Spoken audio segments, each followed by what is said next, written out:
What's up, everybody? Happy Saturday. It is time for another video. I have been thinking a lot, actually, about beliefs.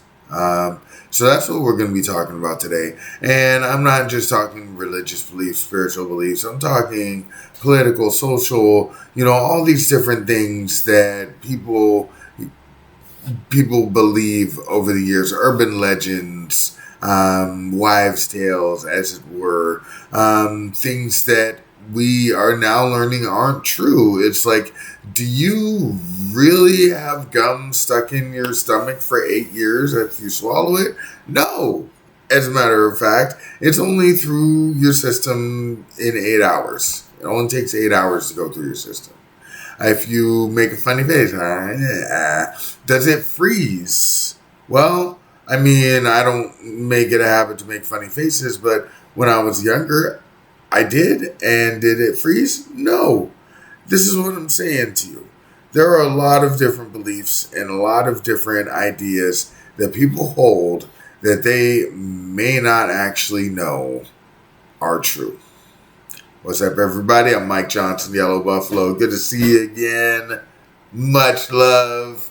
I am here to just have a talk, just have a chat, because I believe that we are all going into a cataclysm, and it's because we don't want to look at other people's beliefs as valid. And that's dangerous and it's scary. And this is the reason why we as people need to come together and actually talk about these things. Like, for example, let's go into spirituality. I was raised Christian. So many different reasons why I was blessed to meet such great people of that faith. I went to campus life groups. We had vacation Bible school. We'd go to the church. Oh man, what would they call it again? Like it was get together conferences, church conferences where all the churches would get together and hang out, and all the, like, as a kid it was the coolest thing because you'd have the friends from wherever that you hadn't seen since the last year, and you get to hang out and just be a kid, but in the name of Christ. It was great. And then after leaving my mom's house at the age of 10 or 11, I was brought into the Native American traditions and started drumming and singing and dancing. And it was also a great community, a great sense of belonging, a great sense of self. Because when you can make a beautiful sound from your mouth, hey ya, hey ya, hey ya, hey ya, hey ya, hey ya, hey ya, oh, hey ya, hey ya. When you can do that, and you know that it's coming from you, and you know that that song comes from long ago, and it's been sang by many, many, many others over the centuries, over the millennia, you know that you are connected to something much larger. And that goes for Christian churches. That goes for every experience that I have ever been in. Is when you are able to pass something down through the traditions. It is a beautiful thing. It is a beautiful thing. Now, that can go sideways very easily. Because, as you know, traditions aren't always healthy, and traditions are not always safe. I was watching a video today, and it was about the Confederate flag. And I know all the red flags are going, woo, woo, woo, bells and whistles, oh no, ah. And I just want to let you know that this is simple. This is simple. It was talking about the way that, and they used Golden Girls spinoff. You had Blanche and Dorothy, and all the characters, right? But Blanche's character, the Southern Belle, they all went in together on this hotel, and there was a big celebration, and I guess the Daughters of the Old South or something, I think is what it was called, were coming to the hotel, and the hotel manager was black, and the character Blanche put up a Confederate flag on the desk, as people were walking in, and the guy was like, "No, don't do that. This is like putting up a Nazi flag." And the episode was in the wake of the Rodney King beating. It was in the wake of the LA riots, 1992, and I was a 10-year-old kid. This was right before my life went to hell. I remember being brought to some person's house, and we all sat together and we talked about the riots, and we talked about police brutality, and we talked about racism, and we talked about how to be safe. And this is another thing about being raised in the black community.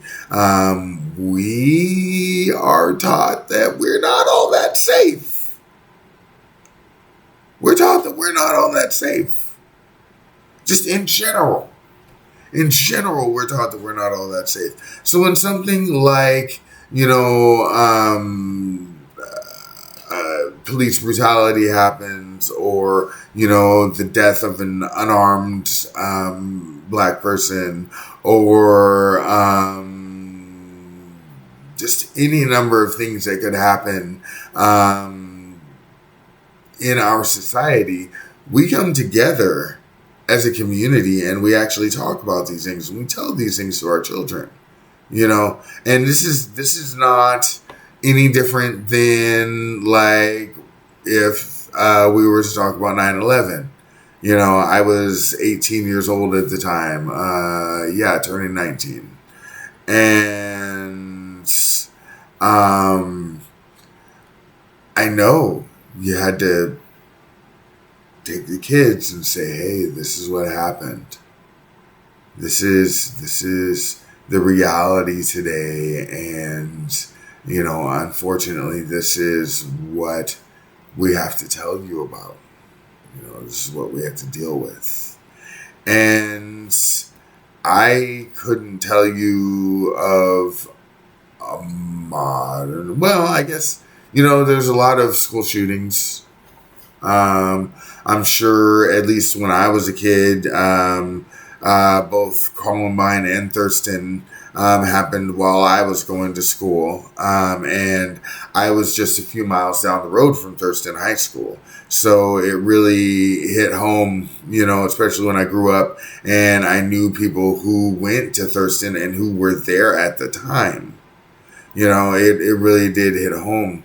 And I guess the reason why I say that is, if teachers and parents and community leaders, pastors, etc., are going to take their kids and say, "Hey, this is the reality of what happened,"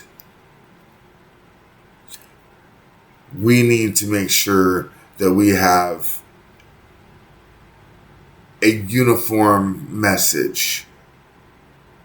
See, because I don't know what was going on in my classmates' homes and what they were talking about in my classmates' homes. I know there was a lot of racism, a lot of bad talk towards Rodney King, and I heard all the stories about him, etc.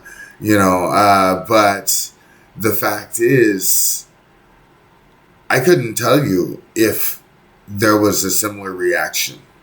And I know that there's a racial and ethnic component to this, but there could also be a class component to this as well. So what were the rich people telling their children about this? See, and this is where I'm going with this talk of belief, because it's not about, hey, this happened. It's about, hey, this is what happened, and this is what we think you should think about it. Let's go ahead and talk about the news that we get. And this is about the time where you'd think that I was going to say, here, get the subscription. So for those of you who know what I'm talking about, if you want to, be one of those guys, you want to give me a endorsement, then yeah, let's talk. But the fact is, we get news that is skewed either to the left or to the right. We get news that is pandering to a specific group of people. You get stuff that you're going to hear on, MSNBC that you won't hear on Fox News. You get stuff that you're going to hear on TYT, especially, that you're not going to hear on any other news programs. You're going to hear one perspective from Al Jazeera than you are going to hear from CNN. And this is something that is really scary because it's the Tower of Babel syndrome. The fact is that we are given different information. We are disseminated different information so that we believe different stories. And then when we believe these different stories, what happens is we're not going to agree. We're not going to see eye to eye. So when somebody talks about, I let your head go to it. Because I'm not going to bring up any hot button issues right now. But when somebody talks about a hot button issue, you've already got your opinion of what it is that you want to think about. What it is that you believe. Okay, let me go ahead and use this one. Let's go ahead and talk about immigration reform. And I use that term because that's the way that it was presented to me in the 90s and early 2000s when I first heard about it. So there's people who think that people who come into this country are harming this country. And there are people who think that if we were to make these people leave, then our country will be better. They believe that we will have a more prosperous life. They believe that we will be a healthier society as America if we are to just let these people leave or make these people leave. Now,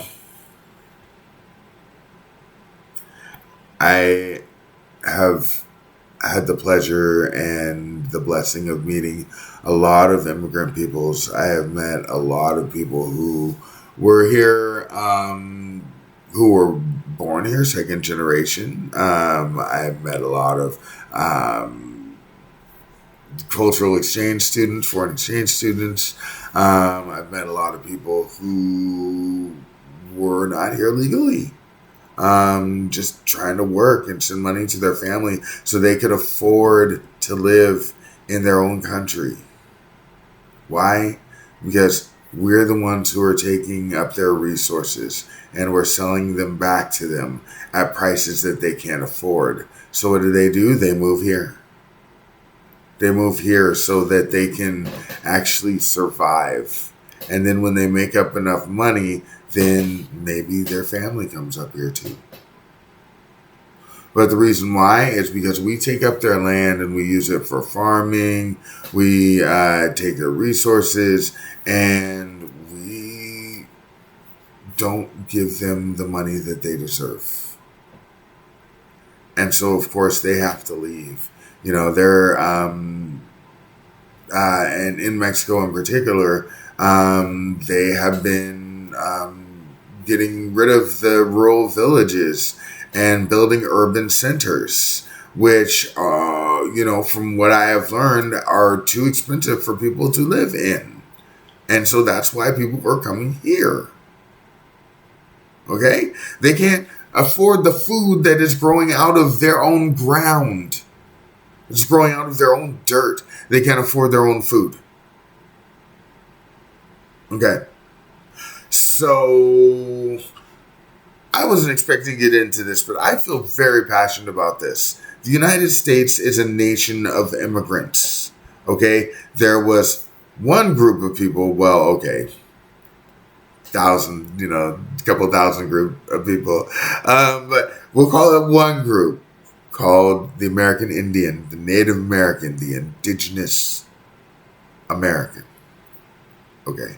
Who was here before everyone else. And obviously there was some African exploration and some European exploration here before Columbus and before those guys that, we tried to wipe out of our history. But it is here, set in stone. And we have seen it in the Olmec heads. We have seen it in, all these different ways that this world has been connected ever since the beginning. And so when, am I going to get into this? Yeah, I think I'm going to get into this. When in the late 1600s, the elites decided to band together and stop the uprising of the slaves and indentured servants in Virginia, they decided to make a separate class based off of skin color, which is called white and black. And so what happened is, before the 1660s, white people and black people could be slaves. White people were typically more indentured servants, usually to pay for their passage to the Americas. But the fact is that chattel slavery, being born into slavery, was common and wasn't only black people. Wasn't until the late 1600s that the uprising happened and the elites said, well, hey, we can't let these guys fight us. Let's go ahead and get all these white people together, now they're called white people, and say, hey, you're one of us. Now you can't be a slave. Now you can own land. Now you can, own your own slaves. Now you can be a part of this dream that we're creating. And so this is what created racism in America today. Because back in the day, we used to work together, we used to live together, we used to love one another and have children together, and then they made it illegal for us to marry. Then they made it illegal for us to socialize. Then they made it illegal for us to do business together. And this is the reason why we have this divide today. Okay? And it's typically the poor whites that have lost the opportunity to see all this integration. And I have grown up around pretty much nothing but poor white people. So please do not assume that I'm being racist when I say this. I'm just telling you, when you look at those MAGA rallies, yeah, you'll see some people of color. Yeah, you'll see some people with money up on stage. But most of those people got about, 2 teeth in their head. Don't know how to speak proper English and don't have a proper education. Why? Because that's what they were forced into. They were forced into another form of slavery. That's economic slavery. Yeah, they got land. Yeah, they were able to, build themselves up. But with what? You've got people who have had this land. Oh, let's look at the Bundys, for example. Okay? They had that land for generations. And then the state came in and said, oh, yeah, you owe us some odd $100,000, something in taxes. So now we're going to take your land. Well, these people feel entitled to that land because it was given to their ancestors, right? Okay, that's all they have in the world is that land. And so they're going to fight for it tooth and nail. They feel like they have the right to do that. Okay. So I would like us to keep this in mind when here I am in Oregon a few years later and I see that they're taking over the federal land over in Burns. And I see that they're threatening the police and that they're threatening federal agents. And they're saying that if they are stopped, then people will be killed. And the police are just letting them right through. Like it was another, yeah, go ahead. So this is white supremacy at its worst. This is white privilege at its worst. Because I will tell you, if January 6th were to have been people of color, if it were to have been queer folk, if it were to have been anyone other than that group that feels like they're in power now, then there would have been some deaths on our hands. And we would have been hearing some terrible stuff about these protesters that most likely wasn't even true. And the reason why is because we believe that whiteness is rightness. Because there's that saying, I heard it growing up, white is right. You know? I feel sad. You know, I feel sad because there are people on the other side of the planet that are dying right now because they believe, or not because they believe, they're dying right now because people on the other side of a wall believe that their God said that it was their job to destroy these people. Their God said that it was their job to destroy these people. And I was raised Christian. So how is it that I can rectify this genocide knowing that I grew up in the wake of World War II? I grew up in the wake of the Holocaust where Germans were bad people just because they were German. So now I'm supposed to sit and watch the makings of a second Holocaust, watch something that is, you know, is in its own right a genocide in and of itself, and accept that because somebody said that God said that it was okay. And now people are going to be mad at me. And I'm not mad about that at all. I'm not mad about that at all because you know what? The more likes I get, the more dislikes I get, the more views I get, you know, the more my message will be out there. And it's not just my message. This is a message that a lot of people are giving. And a lot of people aren't hearing it. Okay? Killing people is wrong. All right? Taking people's land over is wrong. I don't care if you heard something in the sky. I hear voices in the sky all day, every day. You know, sorry, you probably saw those, I got some spider bites on my arm. Yeah, very itchy. But I'm glad that it's healing. But yeah, I hear voices in the sky all day, every day. Do I do what they say? No. I mean, sometimes we have really good conversations, and sometimes, you know, I'll enjoy what we're talking about. But when they say something like bad, do I accept it? No. Do I think it's okay? Absolutely not.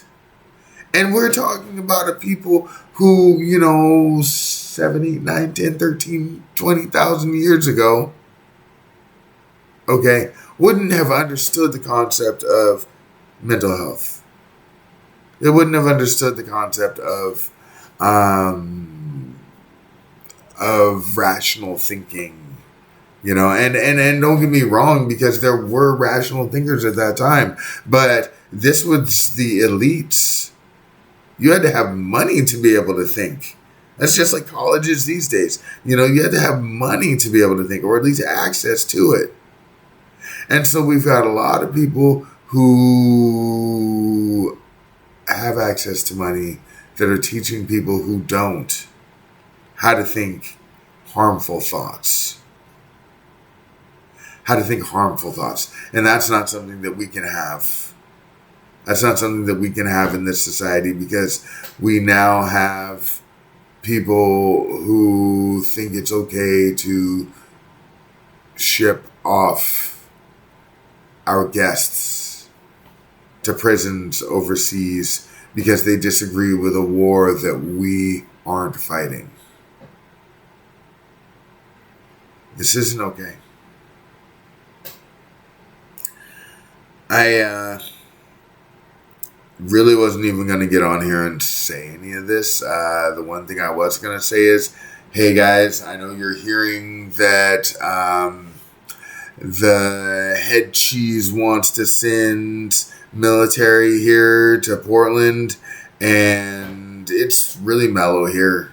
There's no giant protests. It's nothing like 2020. It's just regular everyday Portland. I'm on the outskirts, but even still, if there was something going on downtown or closer to downtown, I'd have heard about it. So don't believe the hype. We're doing just fine. And this is where the danger lies, right? We have news, media, and it doesn't matter if it's left, doesn't matter if it's right or if it's center, or however, the fact is, it's fear-mongering. It's meant to scare you. It's meant to make you afraid of the others, afraid of the thing that you can't control, afraid of this thing you can't see or hear or smell or taste or touch, but it's here. Ah!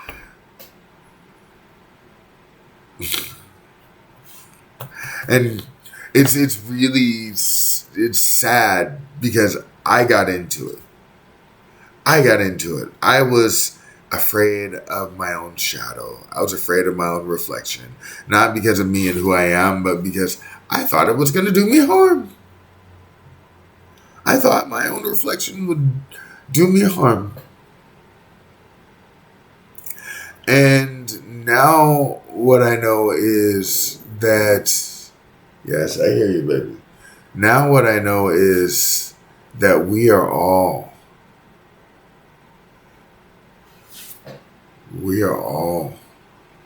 supposed to accept reality.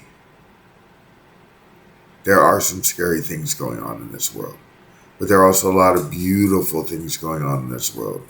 Look up good news on YouTube. Look up good news on the news. Look up positive things, because you know what? All that dreck is what is called trash. Dreck is not what we need. Gus is usually featured in my videos, and I want to make this more about the message and less about how cute my doggy is, less about how exciting my life is. When I'm sitting down in here and I'm talking to you, I want this to be about us. So here it is, 29 minutes and 15 seconds. And I am glad to be alive. I feel like there is a lot that we can do as a culture. We can get to know each other once again. We can learn to love each other once again. But I'm going to tell you, we can't do it if we are hiding in our own echo chambers. We can't do it if we're only looking at people who look like us, who sound like us, to give us the answers. So don't be afraid to get out there and love somebody. All right, y'all. I love you. Peace.